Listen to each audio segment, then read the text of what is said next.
Buenas tardes, hermanos, y bienvenidos a este pequeñito y peregrino canal llamado César para Jesucristo. Bendito sea Dios. Feliz Navidad a todos, feliz Navidad de todo corazón, feliz Natividad y nacimiento de nuestro Señor Jesucristo, verdadero Dios y verdadero hombre, hecho bebé, hecho carne de nuestra carne, hermanos. Podría detener aquí el vídeo, la verdad, porque contemplar esa realidad es simplemente absolutamente maravillosa, maravillosa. Forma parte del plan salvífico de Dios, forma parte de la inteligencia de Dios, forma parte de la clase que tiene Dios, de la humildad que tiene Dios. Si nosotros pudiésemos llegar a comprender un poquito la mente de Dios,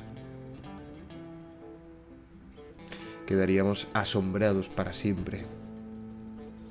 Y no nos pasa eso normalmente porque no nos paramos a pensar en Dios, no nos paramos a contactar con Él, no nos paramos a estar en su presencia y dejarnos contagiar de Él y transformar por Él. Un poquito, solo basta un poquito para que Dios pueda hacer de nosotros hombres nuevos, verdaderamente nuevos. Pero el plan de Dios, el plan salvífico de Dios pasaba por la cruz, la pasión. Pasaba por ser Cordero, por ser el alfa, por siendo el alfa, pasar por omega y ser por el último, ser tenido por el último. Y esto, que es la santidad, la sabiduría de Dios, choca frontalmente con la soberbia. La soberbia de Lucifer y la soberbia de los ángeles caídos y la soberbia de los hombres. Y por eso nos dijo nuestro Señor: en el mundo tendréis luchas, pero ánimo, tened valor, porque yo he vencido al mundo. Si a mí me persiguen, también a vosotros os perseguirán, porque no es más el siervo que su Señor. Si esto hacen con el leño verde, les decía a las hijas de Jerusalén, ¿qué no harán con el leño seco?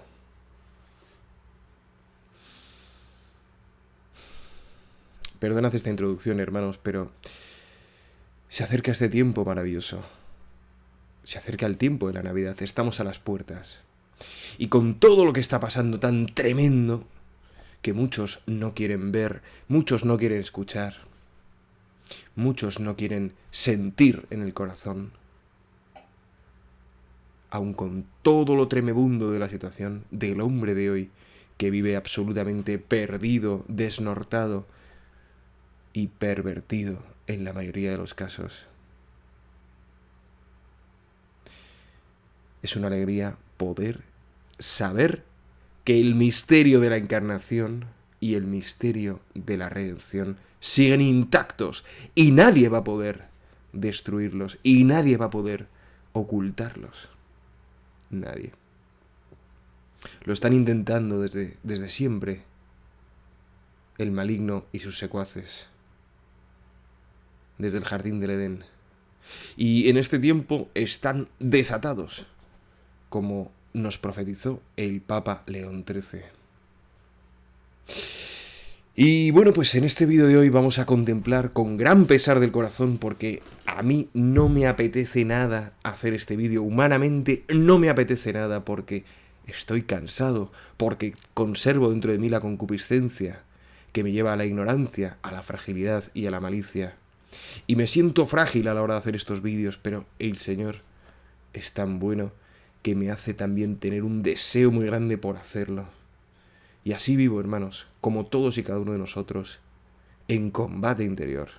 En combate interior para procurar andar por la senda estrecha. Para procurar imitar a Jesucristo. Y por eso, en el vídeo de hoy vamos a ver las dubias 4 y 5. Las dubias, mejor dicho, 4 y 5.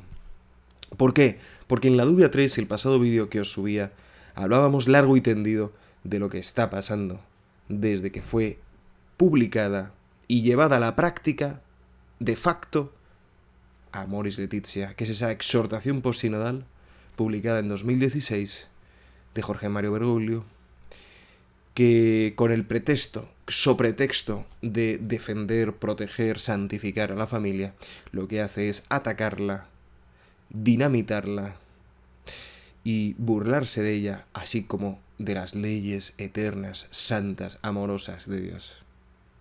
En la tercera dubia, los 4 cardenales Meissner, Cafarra, Burke y Brandmüller le preguntaban si todavía puede entenderse que existe el pecado grave objetivo, porque a raíz de leer Amoris Laetitia hay serias dudas al respecto.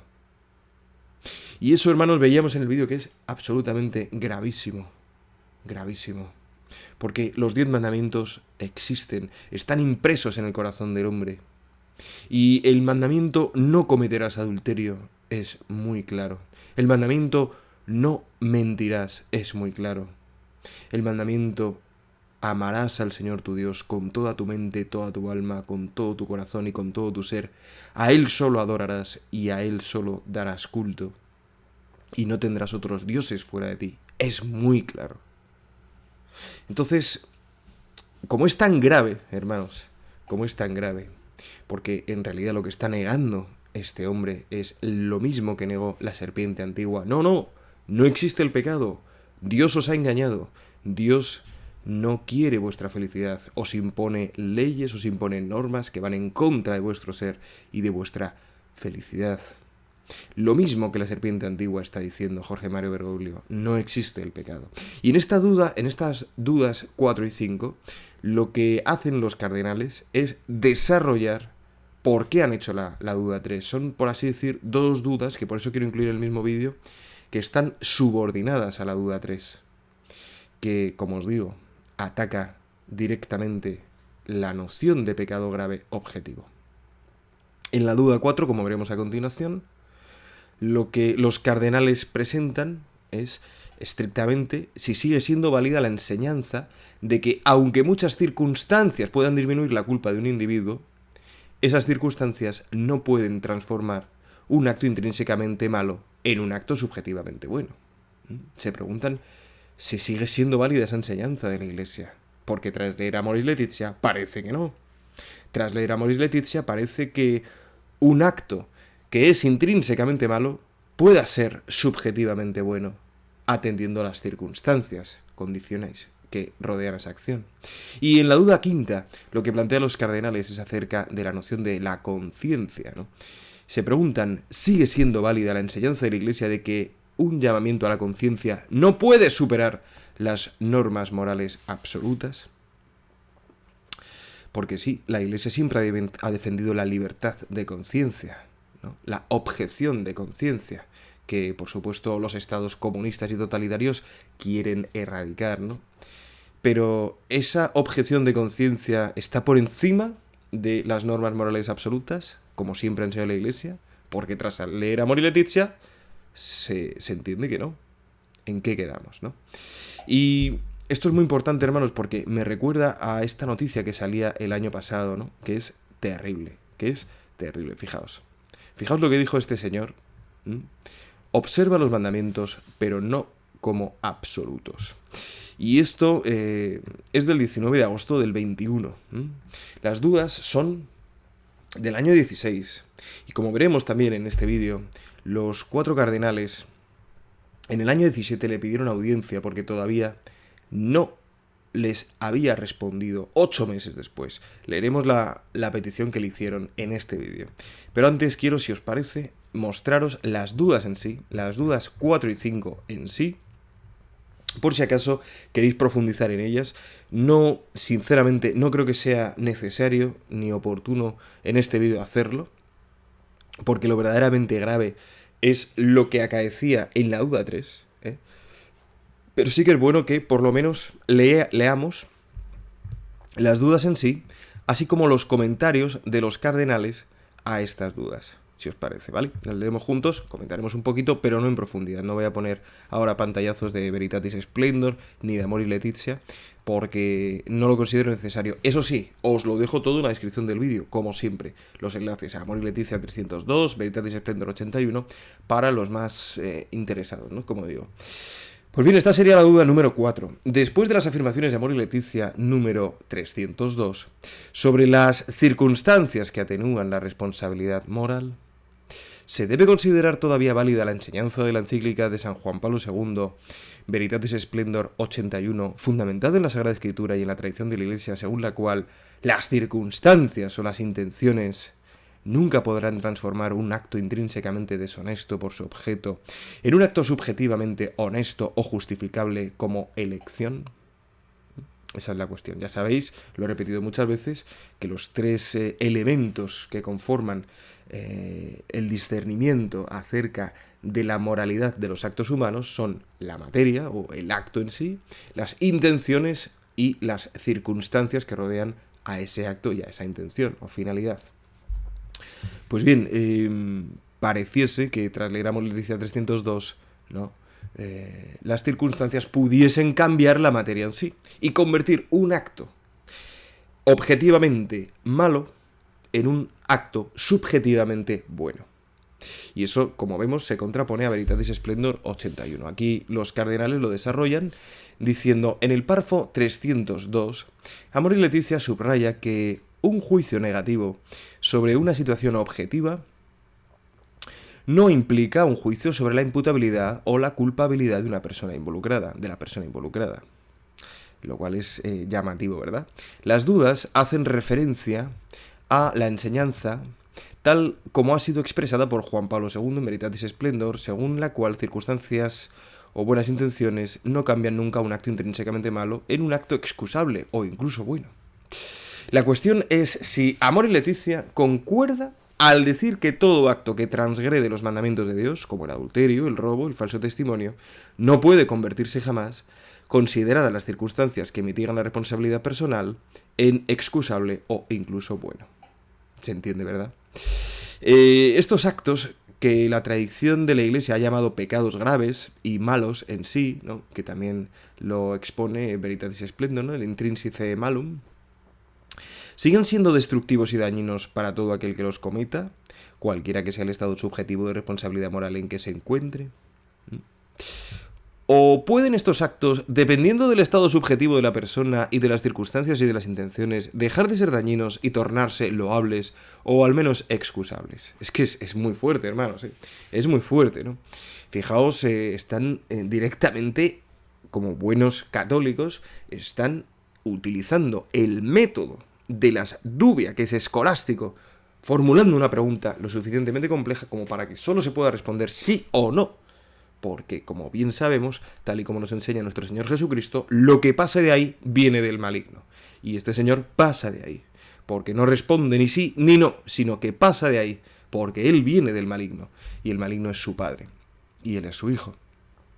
Así vemos en la duda número 5 lo siguiente, lo que os comentaba antes de la conciencia.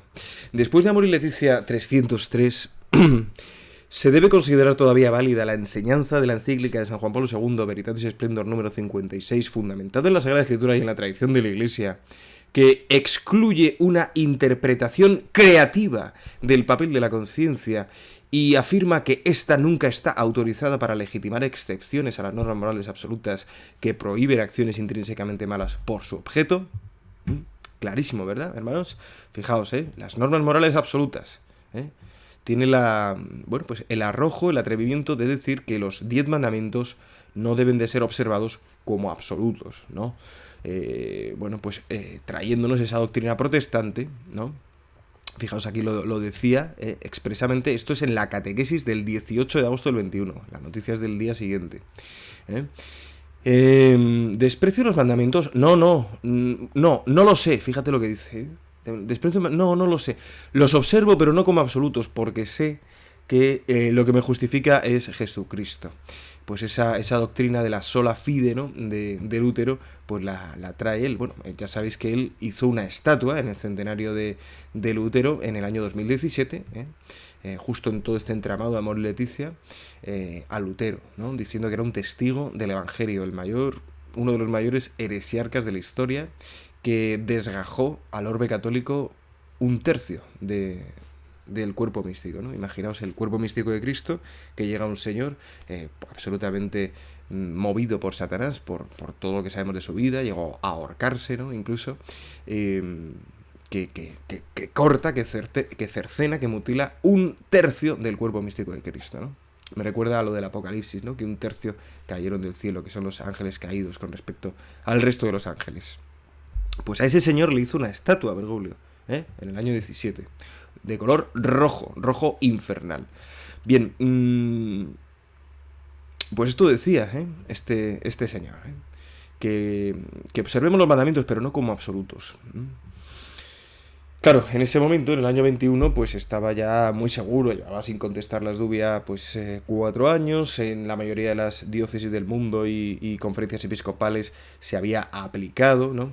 Esa carta a los obispos de Buenos Aires, que veremos en otro vídeo, por supuesto, porque es fundamental, que él hizo magisterio ordinario de la diócesis de Roma y por tanto se extendió al resto de la Iglesia, ¿no? Y diócesis tras diócesis, como piezas de dominó, todas fueron cayendo, muchísimas fueron cayendo en la praxis de este adulterio con nuestro Señor Jesucristo, que es una idolatría terrible, ¿no? El pensar que el hombre es más listo que Dios, pensar que el hombre es más misericordioso y más justo que Dios, y más sabio, más inteligente. En fin, qué tremendo, hermanos. Es tremendo todo esto, de verdad que me cansa grandemente. Y en fin, creo que a todos nos pasa, ¿verdad? Venga, pues mucho ánimo, vamos a seguir leyendo la explicación de la duda quinta. Decían los cardenales, en el número 303 de Amor y Leticia, afirma que la conciencia, esto lo dice Bergoglio, que la conciencia puede reconocer no solo que una situación no responde objetivamente a la propuesta general del Evangelio, también puede reconocer con sinceridad y honestidad aquello que por ahora es la respuesta generosa que se puede ofrecer a Dios. No es verdad eso nunca, porque la respuesta generosa que se puede dar siempre a Dios es la que Él nos pide, porque su gracia no nos falta, ¿no? Ya sabéis que en la Carta de Buenos Aires Él dice que las exigencias del Evangelio pueden ser de hecho no factibles, ¿no? En el número 6 de esa carta. Dicen los cardenales, las dudas piden una aclaración de estas afirmaciones, dado que estas son susceptibles de interpretaciones divergentes. Fijaos que distantes están siendo los cardenales, porque podrían aquí decir directamente que da pie esta frase a una interpretación absolutamente contraria a la fe católica, ¿no? Continúan diciendo, para todos los que proponen la idea de la conciencia creativa, cuidado, los preceptos de la ley de Dios y la norma de la conciencia individual pueden estar en tensión o también en oposición, mientras que la palabra final debería tenerla siempre la conciencia, que en última instancia decide respecto al bien y al mal.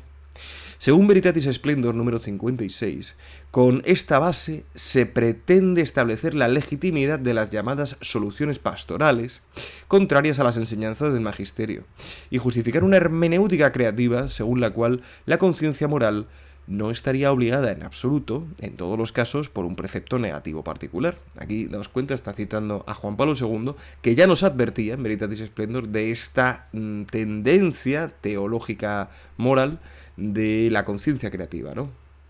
Que se inventa, en una palabra, lo que es el bien y lo que es el mal, a expensas de lo que Dios ha dicho y probado y demostrado que es el bien y el mal. Siguen los cardenales diciendo que en esta perspectiva nunca será suficiente para la conciencia moral saber que esto es adulterio, esto es homicidio, para saber si se trata de algo que no puede y no debe ser hecho. Claro. Más bien, se debería mirar también a las circunstancias y a las intenciones para saber si este acto no podría, después de todo, ser excusable o incluso obligatorio. Citan la pregunta 4 de las dubias, claro, lo que nos contaban antes de las circunstancias, ¿no? Y condicionamientos atenuantes. Para estas teorías, la conciencia podría, aquí advierten del peligro, de hecho, decidir legítimamente que en un determinado caso, fijaos, atentos, la voluntad de Dios para mí consiste en un acto en el que yo quebranto uno de sus mandamientos. ¿Cómo va a querer Dios? ¿Cómo va a ser la voluntad de Dios que yo quebrante uno de sus mandamientos? Pues eso es lo que dice Bergoglio, y eso es lo que dice el demonio a nuestros padres. Dios quiere otra cosa para vosotros. No cometer adulterio sería visto como una norma general. Perdón, sería visto solo como una norma general. Aquí y ahora, y dadas mis buenas intenciones, cometer adulterio sería lo que Dios requiere realmente de mí. Esta es la propuesta.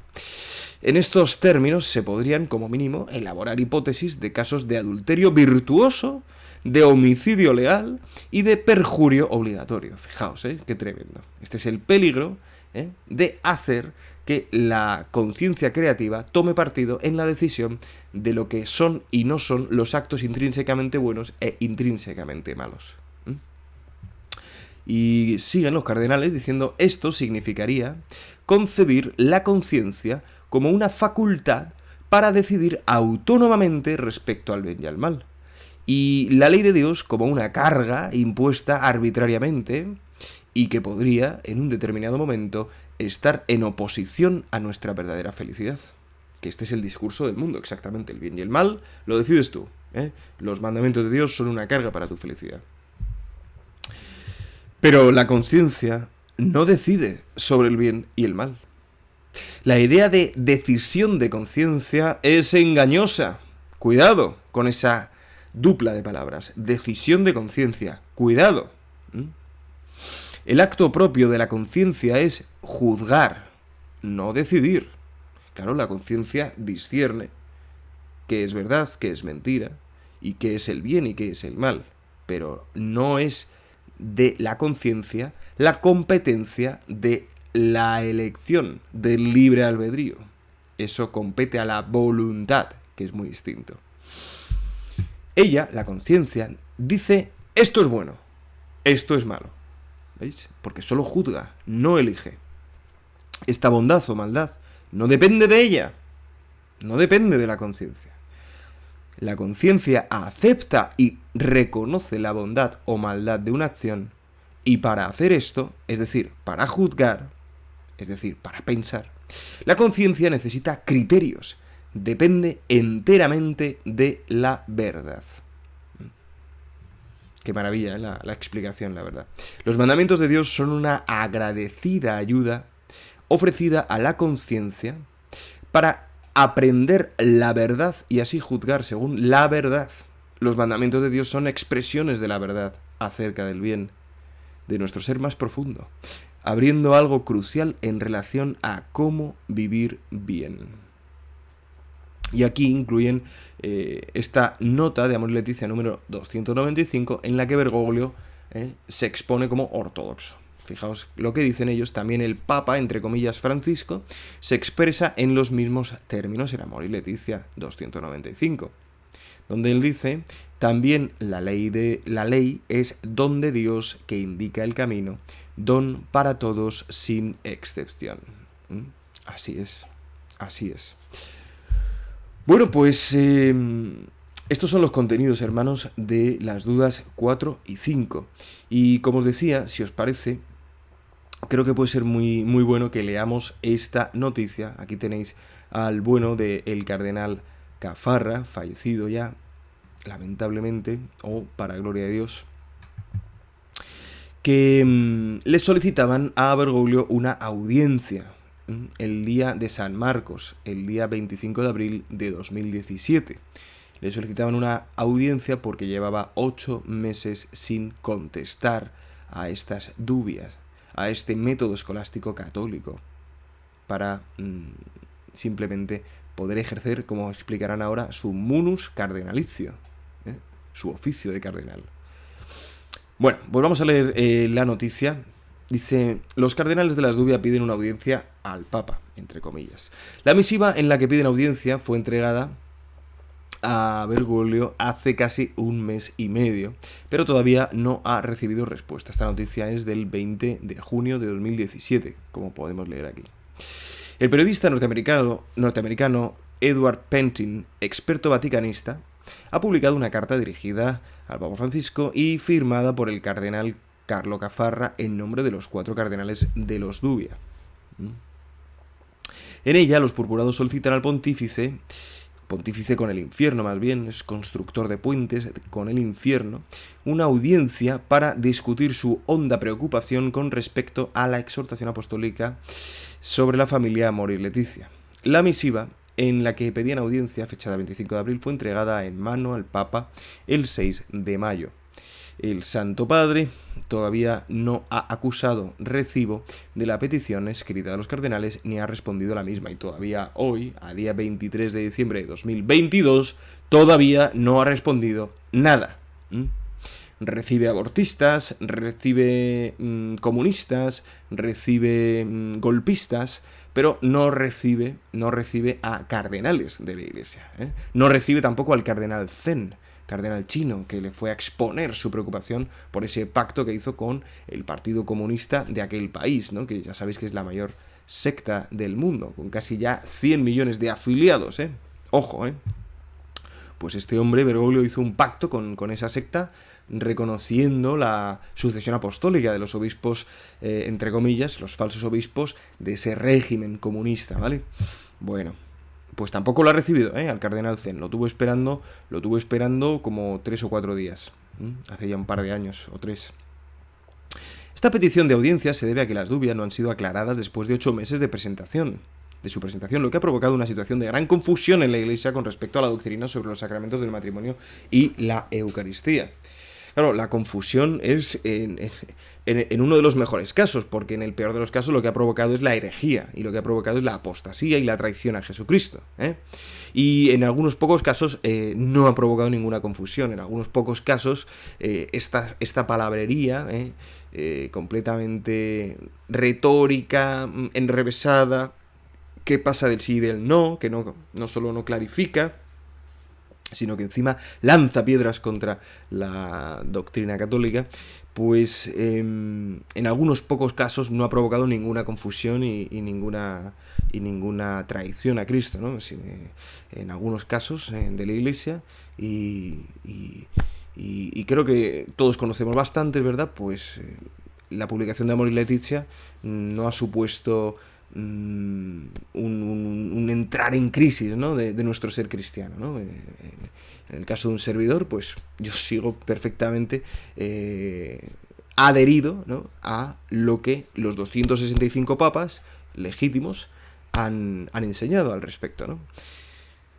Dice, además podría estar relacionada con la intención manifestada hace meses por el cardenal Burke de realizar una corrección al Papa, entre comillas, en caso de que no contestara la petición de aclaración de la doctrina de Amoris Laetitia y de su verdadera interpretación conforme al magisterio de la Iglesia. Fijaos que el cardenal Burke quiso realizar una corrección al Papa. Luego salió publicada la Correctio Filialis también, ¿no? que firmaron bastantes sacerdotes y obispos del mundo. Pero como veis, aquí parece que no pasa nada, ¿no? Que nada surte efecto. A continuación se incluye el texto completo de la misiva. Esto está firmado por el cardenal Caffarra, ¿vale? Santo Padre, con cierta inquietud me dirijo a vuestra santidad durante estos días de Pascua. Lo hago en nombre de sus eminencias los cardenales Walter Brandmüller, Raymond L. Burke y Joachim Meissner y yo mismo. Queremos comenzar renovando nuestra dedicación absoluta y nuestro amor incondicional a la cátedra de Pedro y a su augusta persona, en la que reconocemos al sucesor de Pedro y al vicario de Jesús, el dulce Cristo en la tierra, como le gustaba decir a Santa Catarina de Siena. Bueno, aquí un servidor se desmarca completamente de los 4 cardenales. Yo no reconozco como verdadero vicario de Jesucristo a Jorge Mario Bergoglio, ni pienso que pues sea sucesor de San Pedro, ni que ostente la cátedra de San Pedro. Lo que pienso es que ha usurpado la silla de San Pedro y es una impostura su religiosidad y su magisterio, ¿vale? La misma impostura de la que nos advierte el Catecismo de Juan Pablo II en el número 675, esa impostura religiosa que ofrecerá soluciones vanas mediante el precio de la apostasía de la verdad. Continúa el cardenal Cafarra: no compartimos en absoluto la postura de aquellos que consideran vacante la silla de Pedro. Bueno, no, ya sabéis que no la consideramos vacante, sino impedida, muchos de nosotros, o en un estado de verdadera novedad, ¿no? en la historia de la Iglesia. Pero no quiero entrar ahora, que eso da para otro vídeo, pero es muy importante, muy importante. Ni la de quienes quieren atribuir a otros la responsabilidad indivisible del munus petrino. Bueno, se ve que aquí no conocían el caso de Benedicto VIII, No conocían el caso de Benedicto VIII, que renunció exclusivamente al ministerio, al ejercicio activo del ministerio, más no al munus petrino. No lo conocían.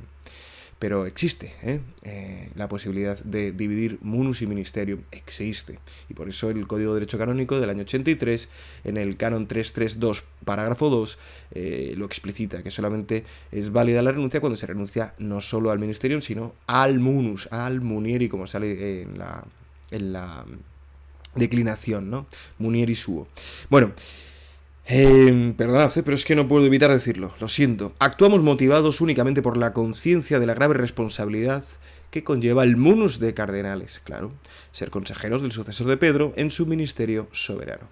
Y la responsabilidad que también conlleva el sacramento del episcopado, que nos ha colocado como obispos para pastorear la Iglesia que él compró con su sangre. Hechos 20:28.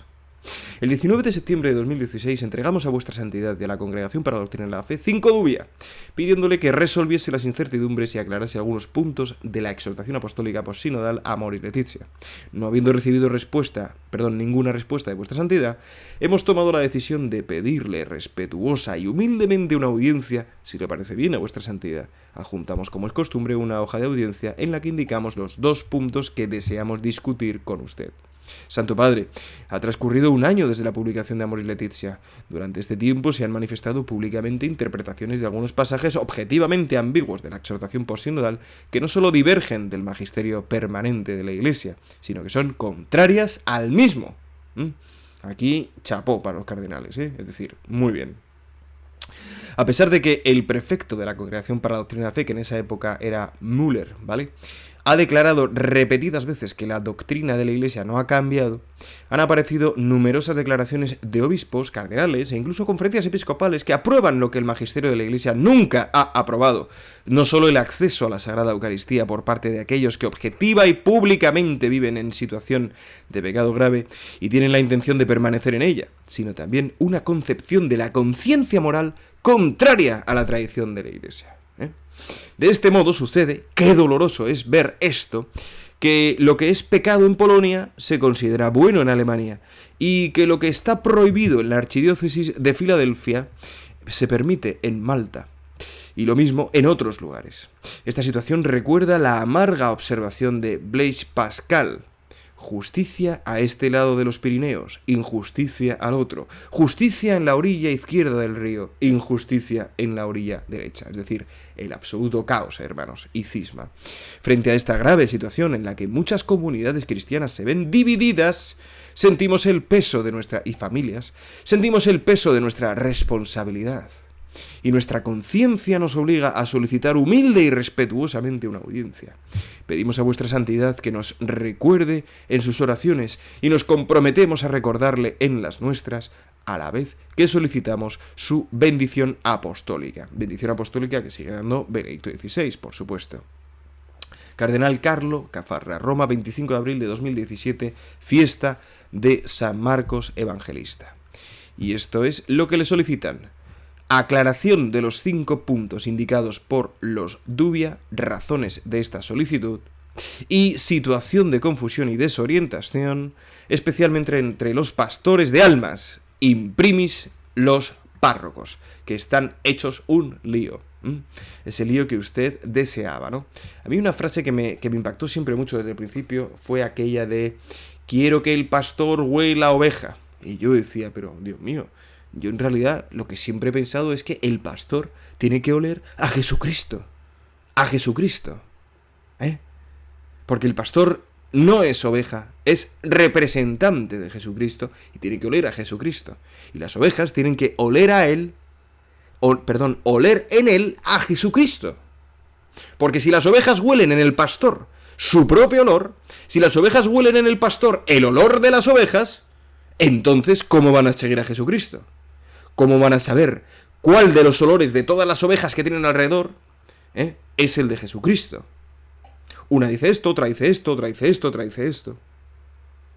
Pues no, señor Bergoglio, el pastor no tiene que oler a oveja. Sí, ya sé que muchos dirán, no, pero era el contexto, porque lo que quería decir es que fuese cercano a los feligreses, ¿no?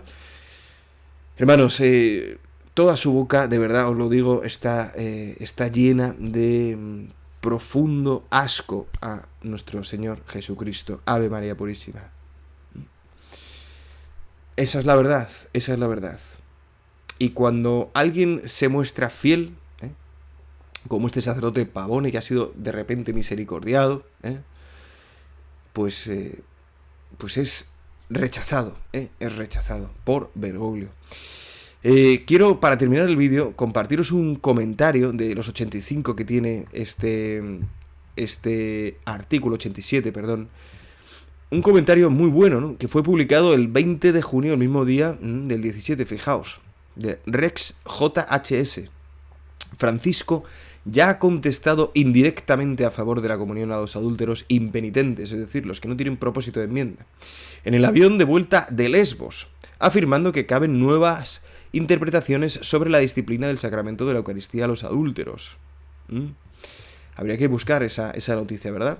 Afirmando tal cosa en una carta a los obispos argentinos, esa carta famosa de los obispos a Buenos Aires, publicando en el Observatorio Romano la interpretación favorable a la comunión de los adúlteros hecha por los obispos de Malta, a través de Antonio Espardo, a través del cardenal Shorborn, que menudo personaje, hermanos, menudo personaje, a través del cardenal Coco Palmeiro, también llamando por teléfono, que lo comentábamos en un vídeo, ¿verdad?, a una adúltera argentina a la que invitó a ir a otra parroquia a comulgar, ya que su párroco no se la daba, etcétera, etcétera, etcétera.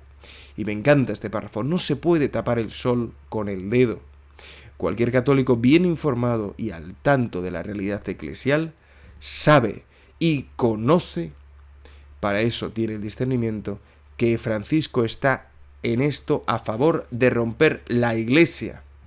Quien quiera engañarse, que se engañe. Yo no caeré en esa grave culpa de no querer ver lo evidente. Ya está, hermanos. Y fijaos, nuestro Señor nos advirtió, por sus frutos los conoceréis. Por sus frutos los conoceréis. ¿Cuáles son los frutos después de estos 5 años de silencio injustificable, despreciativo y absolutamente inaudito en la historia de la Iglesia y vergonzoso y en fin, simplemente terrible, ¿no? ¿Cuál es el fruto? Pues el fruto es que hoy en día cada vez más y más y más y más y más la verdadera fe es menos numerosa. Cada vez más los seminarios están más vacíos. Cada vez más las parroquias y los templos están más vacíos. Es así, hermanos. Es así. Se nota muchísimo cómo era la Iglesia, cómo era la vida de la Iglesia antes de que llegara este señor. Han pasado casi 10 años. Y yo recuerdo todavía esa época, ese año 2011, ese año 2012. Yo recuerdo todavía cómo era algo distinto cuando entrabas en la iglesia, cuando hablabas con un sacerdote. Es verdad que muchos estaban ya muy mal, es verdad que muchos ya habían apostatado, pero es verdad también que en la silla de Pedro se sentaba un verdadero representante de Jesucristo, un verdadero vicario. Y es verdad que cada vez que hablaba Benedicto XVI, el mundo temblaba, las clínicas abortistas temblaban, los sectarios temblaban también los teólogos creativos que querían en el fondo superar a Dios, temblaban también los comunistas, temblaban los masones, temblaban todos los que quieren vivir de espaldas a Jesucristo. En cambio, desde que este señor llegó a la silla de Pedro, saltando la valla, no entrando por la puerta, sabéis que la fumata blanca, ¿no?, del día de su elección empezó a salir a las 6:66 de la tarde. Podéis verlo. A las 7 de la tarde 06, es decir, a las 6:66. Qué curioso, ¿no? Lo digo esto porque son pequeños detalles para ver, ¿no? Ese rayo que cae. Son todos signos. Todos signos. No nos queremos centrar ahora en ellos, en este vídeo, ni en general. Tenemos siempre que ir a lo objetivo. Pero a veces, aunque le presentes a alguien lo objetivo, no quiere ver. Y yo creo que por eso Dios hace esos signos, ¿no? Que suelte una paloma blanca y se la coman 2 cuervos, etcétera, etcétera, etcétera, etcétera. Que los niños cuando se acercan a él se echen hacia atrás, ¿no? Tengan como miedo, ¿no? Tantas cosas, hermanos, tantas cosas. Yo os lo digo, cuando este señor habla, los comunistas, los masones, los que hacen negocio de las clínicas abortivas, los que llevan la ideología de género por bandera, los que quieren destruir la familia, los que quieren destruir las patrias, los que quieren destruir la historia, de cómo el cristianismo ha ido construyendo la civilización, ¿no? La civilización que ahora ellos quieren robar, ¿no? En fin, en esa soberbia humana que ha caracterizado la historia de la humanidad, ¿no? Pues todos estos, cada vez que habla Bergoglio, se alegran. Y ahí tenéis a los grandes medios de comunicación progresistas siempre aplaudiéndole, alabándole, incluso criticando, ¿no? Es como el mundo al revés, ¿no? Aquellos que no tienen ninguna fe en nuestro Señor Jesucristo, aquellos que no son creyentes en Dios, aquellos que no han conocido el amor de Dios, como diría nuestra madre en Medjugorje, ¿no? Pues están defendiendo a el supuesto Papa, ¿no? Estos hace 10 años... pues no hacían eso. Estos hace 10 años se sumaban al carro de acusar a Benedicto de todo, ¿no? De todo. O sea, Benedicto, el pobre, ha sufrido muchísimo y sigue sufriendo muchísimo, ¿no?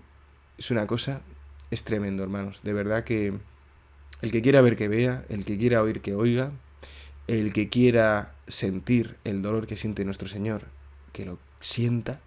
Señor, por favor, dame a conocer tu dolor, dame a conocer la cruz que estás viviendo por contemplar el mundo de hoy. Y hazme ágil, hazme rápido, hazme presto a tus inspiraciones. Hazme diligente en todas tus voluntades para conmigo. No permitas que me separe de ti, Señor. Por favor, instrúyeme en tus caminos. Por favor, Señor, protégeme y defiéndeme en esta hora oscura que pesa sobre la humanidad. No permitas que caiga en el cinismo, en la desesperación. No permitas que caiga en la ironía, en la indiferencia, en la traición.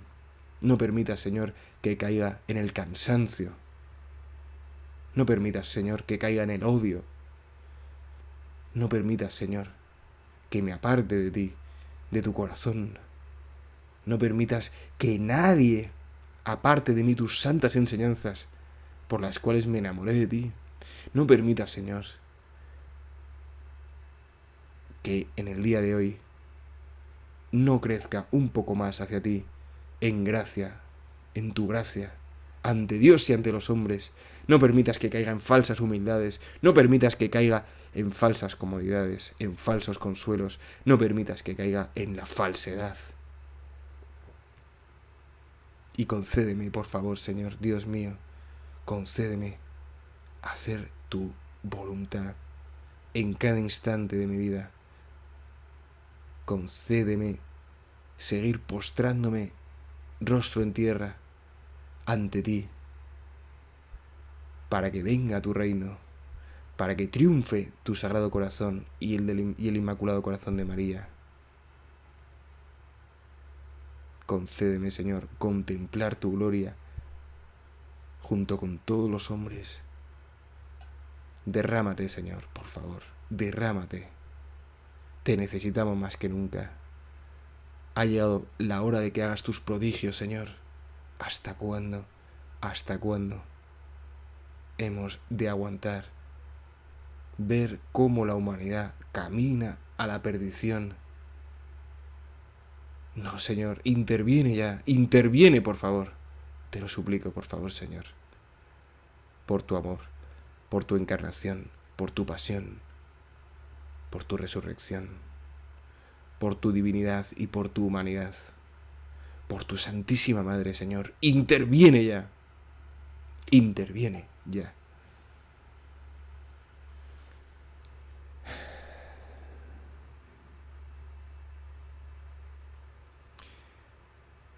Amén. Que Dios os bendiga, hermanos. La Virgen os guarde en este día. San José os abastezca de todo lo que necesitáis para agradar al Señor.